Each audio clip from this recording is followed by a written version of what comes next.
Shalom, selamat pagi jemaat dikasih Tuhan. Kita berjumpa lagi dalam renungan pagi. Mari pagi hari ini kita akan bersama-sama merenungkan firman Tuhan, supaya dengan firman Tuhan hidup kita dan iman kita akan dibangun, diteguhkan dan dikuatkan. Karena firman Tuhan adalah kebenaran yang memerdekakan hidup kita, yang menjadi pedoman bagi hidup kita, yang akan senantiasa menuntun dan menerangi setiap langkah hidup kita. Sebelum merenungkan firman Tuhan, kita akan berdoa supaya Tuhan yang akan menyingkapkan dan menyatakan kebenaran firman-Nya. Tuhan juga yang mengurapi kita semua, dan tentunya supaya kita bisa menangkap, mengerti dan menghidupi firman ini. Sebelumnya mari kita akan berdoa terlebih dahulu. Bapa di surga, kami datang ke hadirat-Mu. Kami mengucap syukur atas segala rahmat anugerah, atas segala kebaikan Tuhan, atas segala berkat-berkat Tuhan, perlindungan-Mu, penyertaan, serta pertolongan-Mu ya Tuhan. Dan pagi hari ini kami akan merenungkan firman-Mu. Mari Tuhan singkapkan dan nyatakan kebenaran firman-Mu. Dan Roh Kudus, urapi kami ya Tuhan, buat kami bisa menangkap, mengerti dan menghidupi firman Tuhan.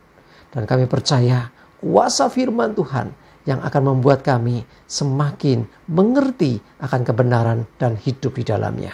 Terima kasih ya Tuhan. Dalam nama Tuhan Yesus kami bersyukur dan berdoa. Amin. Mari jemaat dikasih Tuhan, kita akan sama-sama buka Alkitab kita. Renungan pagi hari ini sampaikan dari Matius 11 ayat 6. Saya bacakan. Dan berbahagialah orang yang tidak menjadi kecewa dan menolak aku. Ya, pagi hari ini kita akan berbicara tentang supaya kita jangan ada kekecewaan dalam hidup kita. Ya, apa yang kita pelajari ini kita melihat dari Injil Matius, nanti juga ada di Injil Lukas ya, tentang hal yang serupa. Tentang Yohanes. Ya, Yohanes Pembaptis, seorang yang menjadi saksi bagaimana Yesus ini waktu itu dipenuhi ya dengan dihadiri ya, dipenuhi Roh Kudus melalui burung merpati yang dia lihat waktu setelah dibaptiskan.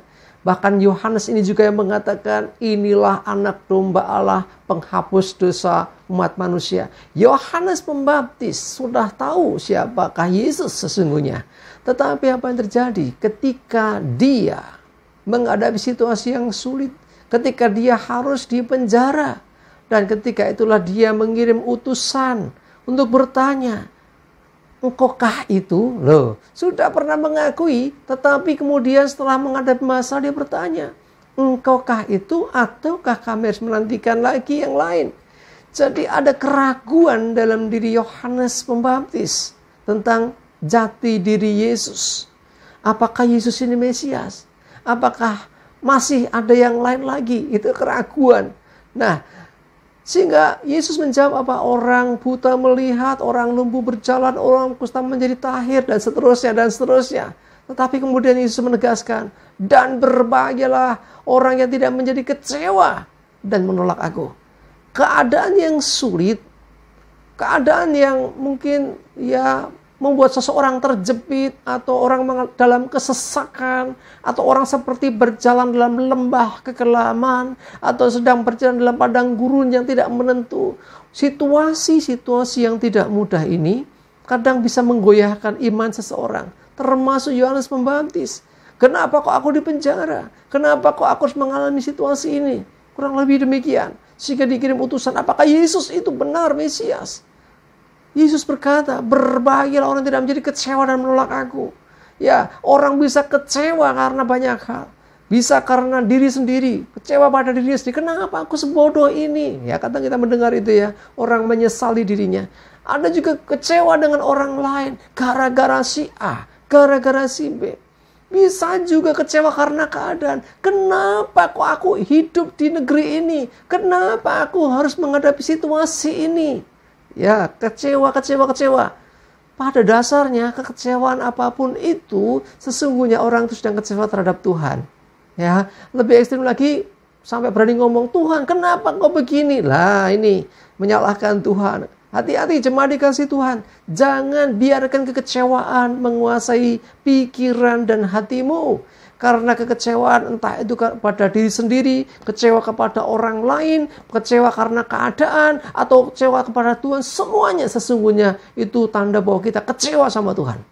Orang yang kecewa dengan keadaannya, bukankah keadaan itu diizinkan terjadi? Kalau Tuhan nggak mengizinkan, tidak akan terjadi. Kalau kau kecewa dengan keadaan, bisa jadi kecewa terhadap Tuhan. Bisa kecewa dari diri sendiri. Kenapa aku sebodoh ini? Kenapa aku terus begini begitu? Bukankah hidup kita ini sesungguhnya tetap di dalam kendali Tuhan? Kalau diizinkan mengalami situasi apapun, ya hidup kita tetap loh. Sesungguhnya Tuhan tidak meninggalkan kita.